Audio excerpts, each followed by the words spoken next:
सबसे पहले बनाओ रिवैल्यूएशन अकाउंट, ठीक है। ये आ गया हम लोगों का revaluation account. This is debit, credit, categories of transactions लिख लो ताकि कंफ्यूजन ना हो, ठीक है। कौन सी चीज़ों पर एडजस्टमेंट है मार्क कर लेते हैं। गुडविल और ये कैपिटल से रिलेटेड है, ए और B. Provision of 10% is to be created on sundry debtors. Debtors पर हमें प्रोविजन बनाना है, मतलब डेटर्स की वैल्यू हम लोगों को 10% से कम करनी है। डेबिट साइड पे आ गए, 2 RDD, 10% ऑफ 26,000 इज 2,600, अमाउंट के कॉलम में 2,600 आ गया, ठीक है। Done with this adjustment. Next is land and building is to be valued at 80,000। पुरानी वैल्यू तुम्हारी 60 है, नई वैल्यू 80 है। क्लियरली तुम्हारे लैंड एंड बिल्डिंग की वैल्यू अप्रिशिएट हो रही है by 20,000 rupees. Done with this also. Stocks plant and machinery is to be reduced by 20%, ठीक है। टू स्टॉक 40,000 का 20% कितना होगा, 8,000 रुपये, कर दिया कम।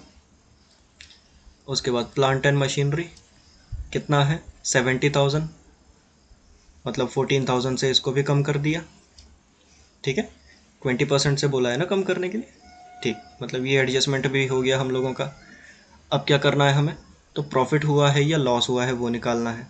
अब यहाँ पर मेरे जो है डेबिट साइड की टोटल ज़्यादा है, कैलकुलेट कर लेते हैं कितना आएगा तुम्हारा प्रॉफिट या फिर लॉस, ठीक है।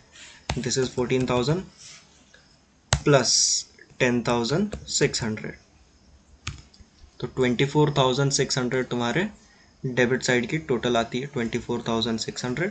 सेम टोटल तुम्हारी यहाँ भी आएगी, ठीक। By revaluation loss 24,600 minus 20,000 is 4,600। Equal partners हैं तो दोनों को, सुजाता और पूर्णिमा दोनों को 2,300 and 2,300 same amount of loss जो है बेयर करना पड़ेगा, ठीक। यहाँ तक बात क्लियर हुई, ठीक है। अब आते हैं हम लोग कैपिटल अकाउंट पर।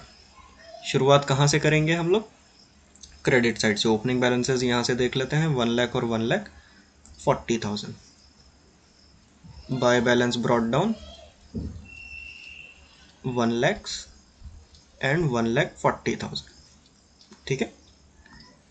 बैलेंस शीट में क्रॉस वेरीफाई करो, ऐसी कोई चीज़ है जिसे बांटनी है, नहीं। कोई रिजर्व फंड्स नहीं है, कोई प्रॉफिट एंड लॉस अकाउंट नहीं है, कोई जनरल रिजर्व नहीं है, कोई गुडविल नहीं है, ठीक है। तो बैलेंस शीट क्लियर है।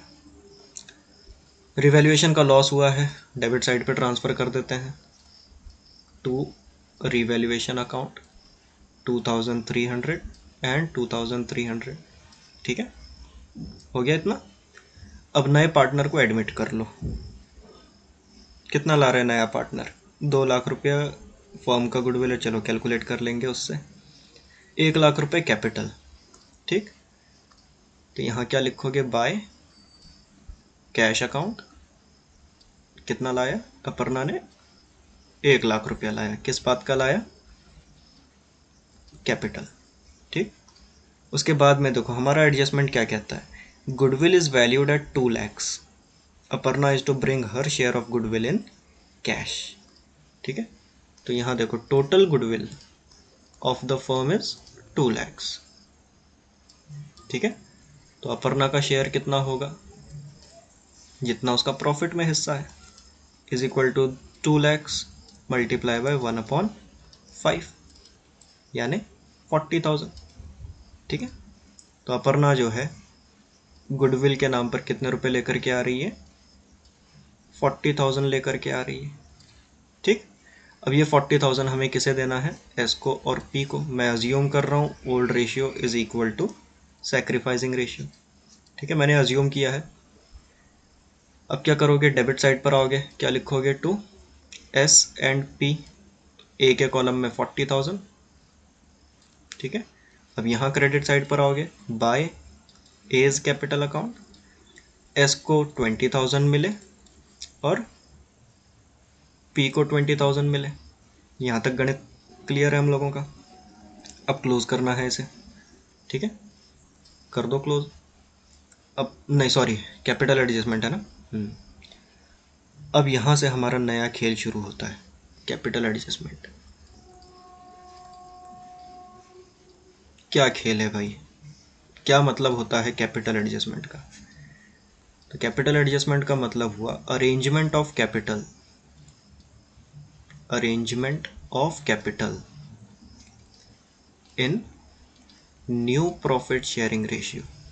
इसका मतलब होता है कि नया पार्टनर एडमिट होने के बाद में जो भी तुम्हारा न्यू प्रॉफिट शेयरिंग रेशियो आएगा, उस रेशियो के हिसाब से क्लोजिंग कैपिटल बैलेंसेस होने चाहिए, ठीक है। मतलब इन फ्यूचर इन्होंने डिसाइड किया है कि जो जितना प्रॉफिट ले रहा है उसका कैपिटल भी उतना ही होगा। फॉर एग्जांपल ओल्ड रेशियो कितना है इनका, इक्वल ही है, तो क्लोजिंग बैलेंसेस दोनों के इक्वल आने चाहिए, ठीक है। अब सिंस नया पार्टनर भी आ चुका है, तो नए पार्टनर का जितना हिस्सा होगा उस हिसाब से तीनों पार्टनर्स के कैपिटल हम लोगों को कैलकुलेट करने पड़ेंगे। कैसे करोगे? तो इसमें सबसे पहला स्टेप होता है step number 1। Step 1 is calculation of new profit sharing ratio. सबसे पहले तो तुम्हें ये निकालना पड़ेगा, ठीक है। कैसे निकालोगे? लेट प्रॉफिट बी ₹1, ठीक है। तो 1 minus S's share is equal to remaining share, ये हमें पता है, इतना ही बचेगा, ठीक है। तो 1 माइनस 1/5 इज इक्वल टू बचा कितना, 4/5, ठीक है। अब पार्टनर का नाम क्या है, एस और पी है ना। एस का capital is equal to 4/5 multiply by 1/2, जो उसका पुराना रेशियो है, इज इक्वल टू 4 कितना आया, 10। अभी इसको सिंप्लीफाई नहीं करेंगे, देख लेते हैं आगे क्या होगा। P's capital is equal to 4/5 remaining share multiply by उसका पुराना ratio is equal to again 4/10, ठीक है। अब एक तरफ हमारे पास में एस का हिस्सा है 4/10, पी का हिस्सा है 4/10, और नई पार्टनर जो है अपर्णा, उसका हिस्सा कितना है, 1/5 है। अब या तो इसको भी 10 में कन्वर्ट कर लो, या तो इनको 5 में कन्वर्ट कर लो। तो इनको 5 में कर लेते हैं, घुमा फिरा के वहीं आने वाले हैं। 2 2 ज़ा 2 5 ज़ा 2 2 ज़ा 2 5 ज़ा, NPSR आ गया हम लोगों का, new profit sharing ratio is equal to 2:2:1, ठीक है। इस बात को यहाँ पर तुम्हें ध्यान में रखना है, ठीक। नेक्स्ट स्टेप नंबर 2 क्या है? Step number 2 calculation of closing Capitals. अब यहां तुम्हें ध्यान देना है कैसे निकालोगे क्लोजिंग कैपिटल्स, ठीक है। देखो, अब पार्टनर तो एडमिट हो गया है, ये मैं कैसे कह सकता हूं, क्योंकि तुमने उससे कैपिटल का पैसा ले लिया है, गुडविल का पैसा ले लिया है, तो ये पार्टनर तो एडमिट हो गया, ठीक है। अब सिंपल सा लॉजिक है, उसे हमने 1/5 शेयर दिया हुआ है। कितना शेयर दिया हुआ है? 1/5, 20%। फॉर 1/5 शेयर इन प्रॉफिट्स, अगर 1/5 शेयर हम प्रॉफिट में दे रहे हैं और उसके लिए कैपिटल इज 1 लाख, यानी कि 1 लाख रुपया लेकर के आओ और 20% प्रॉफिट लेकर के जाओ, ठीक है। तो मुझे, ठीक है, 1 लाख रुपया लेकर के आओ और 20% प्रॉफिट लेकर के जाओ। तो मुझे अगर 100% प्रॉफिट चाहिए तो मुझे कैपिटल कितना लाना पड़ेगा? या फिर सिंपल सी बात है, अब इसको ऐसे समझो, यहां तो हम लोगों ने एज शेयर निकाला कि प्रॉफिट में उसका शेयर कितना है, 1/5 है, और कैपिटल में कंट्रीब्यूशन कितना है, 1 लाख है। वैसे ही पी और एस इनका प्रॉफिट में कितना हिस्सा है और कैपिटल में इनका कंट्रीब्यूशन कितना होना चाहिए वो निकालना पड़ेगा। तो उसके लिए क्या करना है ये देखो, कुछ नहीं करना है तुम्हें। स्टेप नंबर 2 को रीडिज़ाइन कर लेते हैं थोड़ा सा, है ना, तो ज़्यादा आसानी से समझ में आएगा, ज़्यादा आसानी रहेगी समझने में। स्टेप नंबर 2 को ऐसे, step number 2 calculation of total capital required by the firm.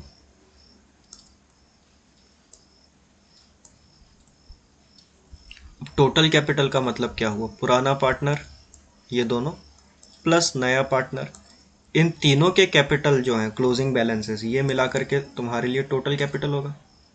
ठीक है, अब हमें सिर्फ इसके कैपिटल के बारे में पता है। क्या पता है कि 1/5 शेयर के लिए 1,00,000 रुपए इसने दिए हुए, इसका नहीं पता, इसका नहीं पता। और अगर हम कैलकुलेट कर भी लें, अगर हम लोग इस अकाउंट का क्लोजिंग बैलेंस निकाल भी लें तो भी वो ठीक नहीं आएगा, क्योंकि वो प्रपोर्शन में नहीं है, वो तो बैलेंसिंग फिगर है। ठीक है, तो अब करोगे कैसे, तो अगर दिमाग लगाओ, अगर मुझे ये पता चल जाए, टोटल कैपिटल पता चल जाए, तो मैं इसको सिंपल एनपीएसआर में डिस्ट्रीब्यूट कर सकता हूँ। और एक बार एनपीएसआर में ये डिस्ट्रीब्यूट हो गया तो मुझे ये पता चल जाएगा कौन से पार्टनर का कितना कंट्रीब्यूशन कैपिटल में होना चाहिए। ठीक है, अब टोटल कैपिटल कैसे निकालोगे, तो सिंपल 1,00,000 रुपया ये क्या था, न्यू पार्टनर्स कंट्रीब्यूशन, इसको तुम मल्टीप्लाई करोगे रेसिप्रोकल ऑफ हिज शेयर। अब रेसिप्रोकल ऑफ हिज शेयर का मतलब क्या हुआ है, जितना उसका प्रॉफिट में हिस्सा है उसके अपोजिट से उसे मल्टीप्लाई करोगे। मतलब 1,00,000 इंटू 5/1, तो ये आ गया तुम्हारे पास में total capital of the firm 5,00,000 रुपए। ठीक है, मुद्दा हमारा यही है, हमें ये निकालना है। अब ये जो है इसका मतलब ये हुआ कि तीनों पार्टनर्स का कैपिटल मिला करके 5,00,000 रुपया होना चाहिए, जिसमें से एक का हमें पता है। अब वो भी भूल जाओ कि हमें पता है, ये कैलकुलेट होकर के आ गया। अब तुम क्या करोगे, ठीक है, अब तुम्हें क्या करना है, कैपिटल एडजस्टमेंट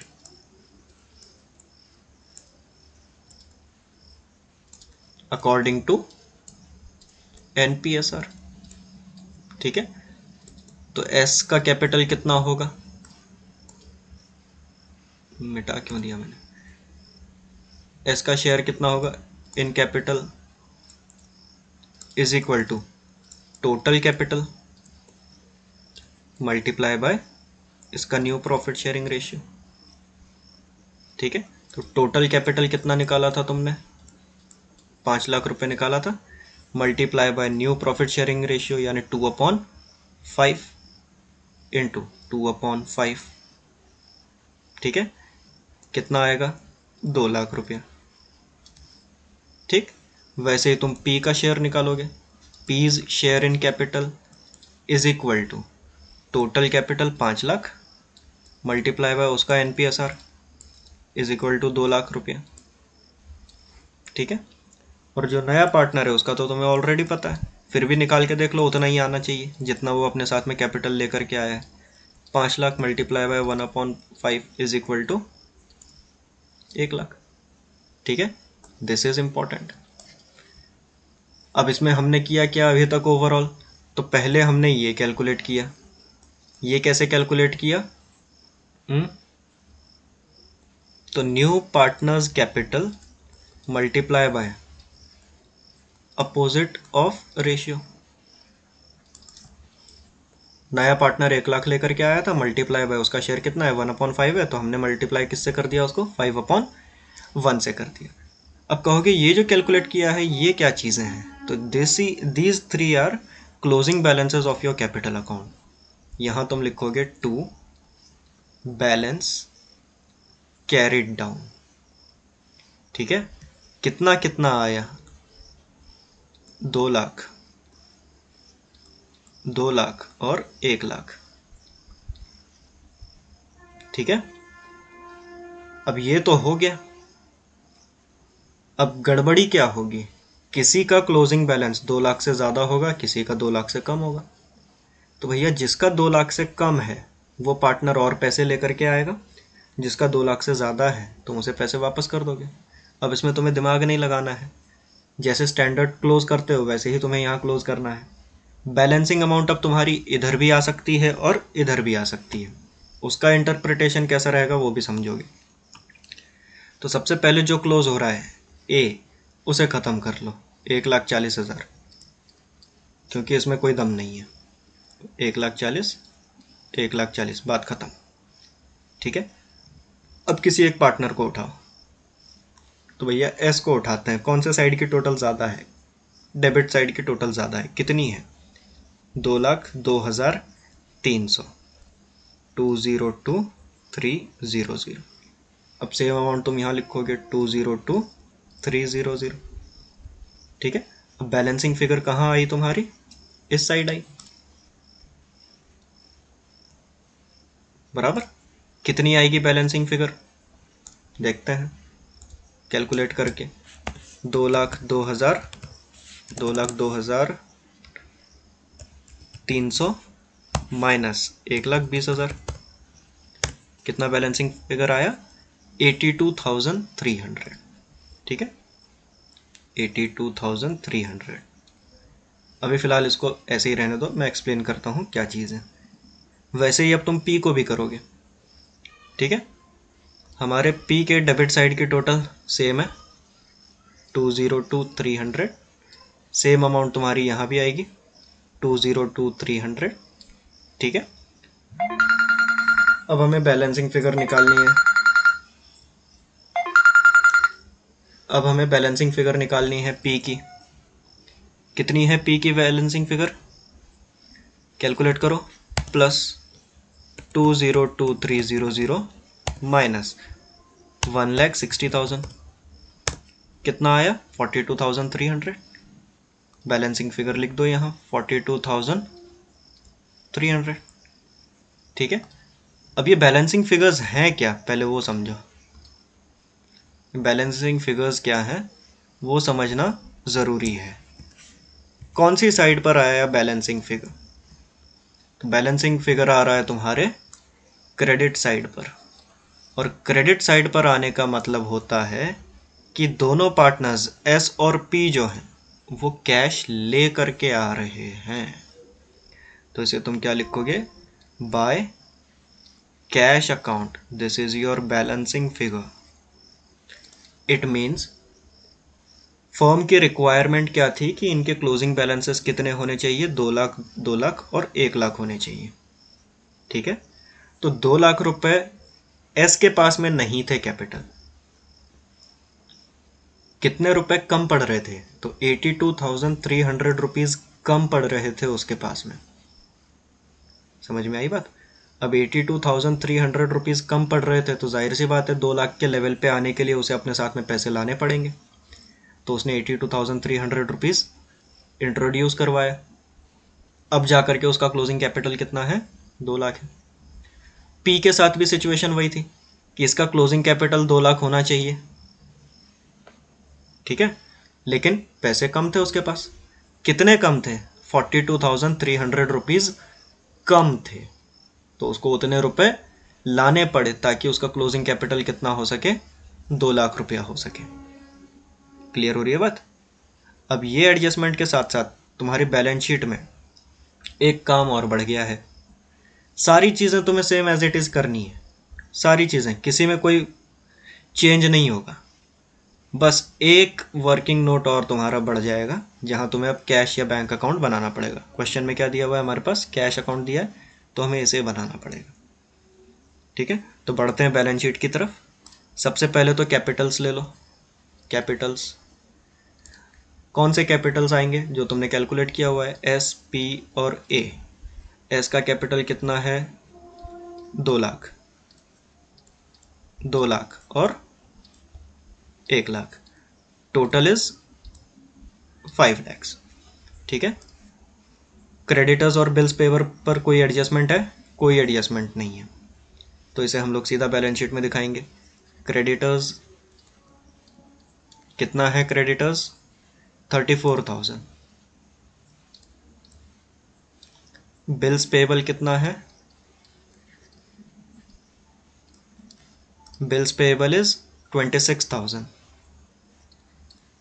ठीक है। अब आ जाओ ज़रा तुम्हारे असेट साइड पर।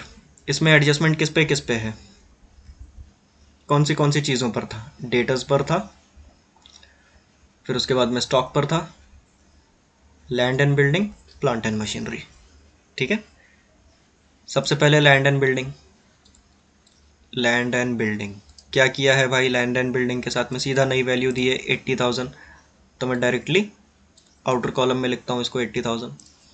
फिर उसके बाद में प्लांट एंड मशीनरी को क्या किया हुआ है, 20% से कम किया है। ठीक है। तो प्लांट एंड मशीनरी 70,000 है, माइनस डेप्रिसिएशन इज 14,000, कम किया हुआ है। आउटर कॉलम में तुम्हारे 56,000 रुपये आ जाएंगे। ठीक। फिर उसके बाद में क्या किया है भाई, फर्नीचर कोई एडजस्टमेंट नहीं है, सीधा बाहर के कॉलम में। फर्नीचर कितना था अमाउंट, फर्नीचर की amount is 24,000, directly outer column में 24,000। फिर उसके बाद में है डेटर्स 26,000, 26,000 इस पे RDD क्रिएट किया हुआ था तुम लोगों ने 10% के हिसाब से 2,600 का, उतना ही किया था ना। अब 26 में से 2 गए 24, 24 में से 600 गए 23,400। ठीक है। इसके बाद क्या है, स्टॉक क्या करा है भाई, स्टॉक के साथ में 8,000 से कम किया है, तो मैं डायरेक्टली बाहर के कॉलम में लिखता हूँ स्टॉक 32,000। ठीक। Next is cash. अब कैश के लिए तुम्हें एक अकाउंट बनाना पड़ेगा। कैश अकाउंट क्यों बनाना पड़ेगा, तो उसके पीछे अब कैपिटल एडजस्टमेंट आ चुका है, इसलिए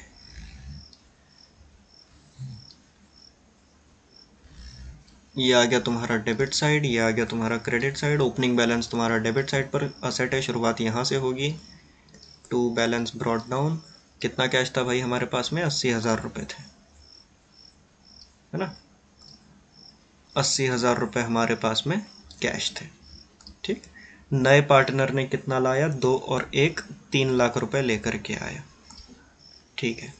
2 S's capital account, total amount उसने कितना लाया, 3 लाख रुपए लाया। ठीक है। अब हमारे कैपिटल अकाउंट के क्रेडिट साइड में देखो, इसने कितना लाया, 82,300 पैसे लेकर के आ रहा है to S's capital account, 82,300 to P's capital account. P ने भी तो पैसे लाए हैं, कितने लाए, 42,300, 42,300। विड्रॉ किसी ने नहीं किया है, तो क्लोज कर दो इस चीज़ को। लो टोटल कितनी आती है भाई, देखते हैं। Plus 80,000 plus 3 lakhs plus 82,300 plus 42,300 कितना आया, 5,04,600, 5,04,600। क्रेडिट की टोटल भी उतनी आएगी, और बैलेंसिंग फिगर यहाँ आ जाएगा बाय बैलेंस कैरिड डाउन 5,04,600। और सेम अमाउंट जो है तुम्हारी वो बैलेंस शीट में कहाँ दिखाई देगी, कैश के नाम पर। कैश वर्किंग नोट नंबर जो भी आया तुम्हारा 5,04,600। ठीक है। अब टोटल लेकर के देखो तुम्हारी बैलेंस शीट मैच होती है क्या, प्लस 5 लैक्स प्लस 34,000 प्लस 26,000, 5,60,000। अब इस साइड देखो कितनी आ रही है, plus 80,000 plus 56,000 plus 24,000 plus 23,400 plus 32,000 plus 5,04,600। भाई ऐसा कैसे हो गया, कुछ छूटा क्या?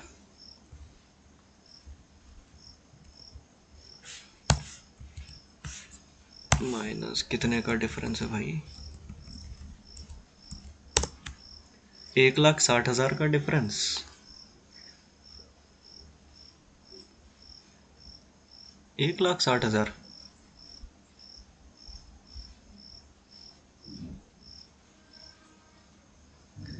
सारी चीजें आई तो है ना बैलेंस शीट में? 80,000 की कोई चीज दिखाई दे रही है? कैश, कैश 80,000 तो लिया यहाँ।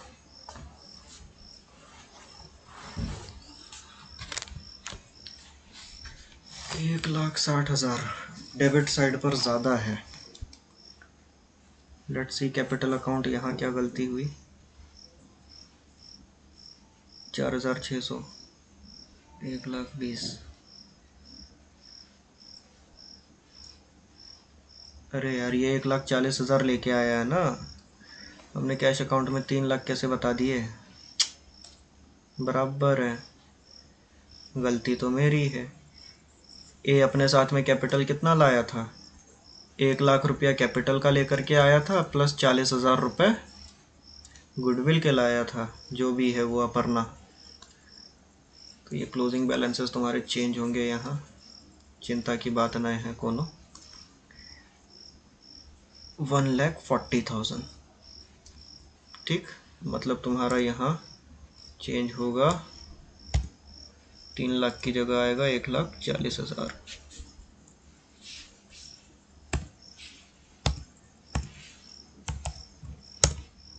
Okay, now this is 344,600। तुम्हारे कैश का क्लोजिंग बैलेंस आता है 3,44,600। हमारी बैलेंस शीट में भी तुम्हारे कैश की फिगर आएगी 3,44,600, ठीक है। अब देखो ज़रा टोटल यहाँ हमारी कितनी आती है।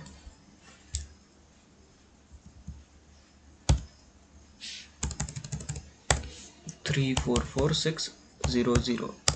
ओके, अब टोटल तुम्हारी हो गई मैच 5,60,000। 5,60,000, ठीक है। इसे एक बार देखो, 2 बार देखो, मैं वापस से करवाने वाला हूँ। मेन चीज़ इसमें तुम्हारी क्या थी? Capital adjustment. सबसे पहले तुम्हें एनपीएसआर कैलकुलेट करना है, फिर total capital of the firm निकालना है, जो कि बहुत ही ज़्यादा आसान है, और उसके बाद में जो नया कैपिटल आता है तुम्हारा उसे प्रॉफिट शेयरिंग रेशियो के हिसाब से बांट देना है, ठीक।